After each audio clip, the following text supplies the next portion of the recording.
दोस्तों, उत्तराखंड का अंकिता भंडारी केस आपको याद है? अगर नहीं याद है तो मैं आपको बता देती हूँ।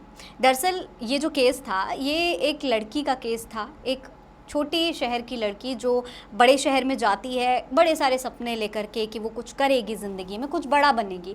वो एक रिजॉर्ट में एज अ रिसेप्शनिस्ट काम कर रही थी, लेकिन फिर उसके साथ कुछ ऐसा होता है कि उसके और उसके पूरे परिवार की ज़िंदगी बदल जाती है। अंकिता भंडारी के साथ 18 सितंबर की ये बात है, 18 सितंबर 2022 को एक हादसा होता है। उसकी हत्या कर दी जाती है। हत्या इसलिए क्योंकि उसने देह व्यापार करने से इनकार कर दिया था।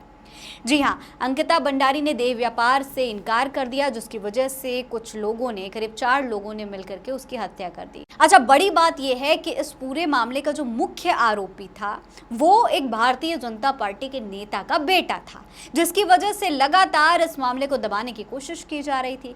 लेकिन अब खबर ये आ रही है कि अंकिता भंडारी को आखिरकार इंसाफ मिल गया है। जी हाँ, इस पूरे मामले पर कोर्ट का फैसला आया है और कोर्ट ने उन चारों आरोपियों को उम्र कैद की सजा सुना दी है। देखिए, खबर के मुताबिक उत्तराखंड के बहुचर्चित अंकिता भंडारी हत्याकांड में कोटद्वार कोर्ट का फैसला आया है। मामले में तीनों आरोपियों को कोर्ट ने दोषी करार देते हुए उम्र कैद की सजा सुना दी है।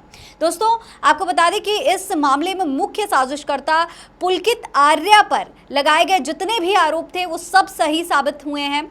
18 सितंबर 2022 को यमकेश्वर के वनंतारा रिजॉर्ट में रिसेप्शनिस्ट का काम करने वाली अंकिता भंडारी की यह हत्या का मामला था, जिसमें ये चारों दोषी पाए गए हैं। दोस्तों, जब यह हत्याकांड का मामला सामने आया था उस वक्त लग ये रहा था कि शायद अंकिता को कभी इंसाफ मिल ही नहीं पाएगा, क्योंकि ये बहुत रसूखदार परिवार और खासतौर पर पॉलिटिकल लीडर का बेटा होने की वजह से वो बच जाएगा, ऐसा लग रहा था। लेकिन अंकिता को लेकर के लगातार इंसाफ की मांग हो रही थी और आखिरकार उसको इंसाफ दोस्तों मिल गया।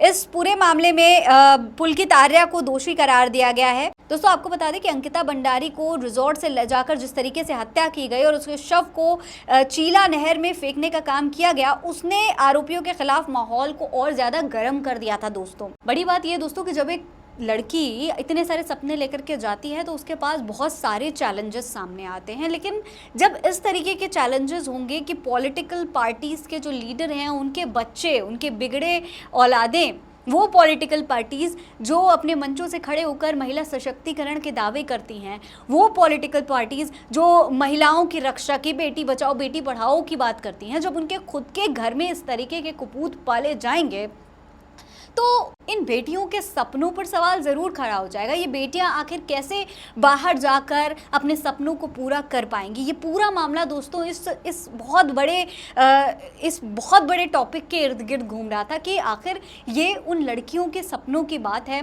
जो लड़कियां इतने बड़े बड़े सपने लेकर दूसरे शहर में जाकर के काम करती हैं, अपने परिवार को फाइनेंशियली सपोर्ट करने का जिम्मेदारी अपने कंधों पर लेकर के चलती हैं। और इन्हीं में से एक अंकिता भंडारी भी थी। दोस्तों, अंकिता भंडारी का परिवार लगातार इंसाफ की मांग कर रहा था और इस फैसले ने कहीं ना कहीं उनके परिवार को एक राहत की सांस लेने का मौका जरूर दे दिया है। सबसे बड़ी बात यह दोस्तों कि इस मामले को हर स्तर पर दबाने की कोशिश करी गई। ऐसा इसलिए क्योंकि पुलकित आर्या के जो पिता हैं विनोद आर्या, वो भारतीय जनता पार्टी से जुड़े हुए हैं। उत्तराखंड में रसूखदार नेताओं की जो है लिस्ट में इनका नाम शामिल होता है। बहुत बड़े उत्तराखंड के नेता हैं ये, और इसी वजह से आरोपी को बचाने की भी कोशिश की जा रही थी। सरकार पर भी आरोपी को बचाने की कोशिश करने के आरोप लगाए गए थे। हालांकि इस पूरे मामले पर उत्तराखंड के जो सीएम थे पुष्कर सिंह धामी, उन्होंने कहा था कि वो बेटी को इंसाफ ज़रूर दिलाएंगे।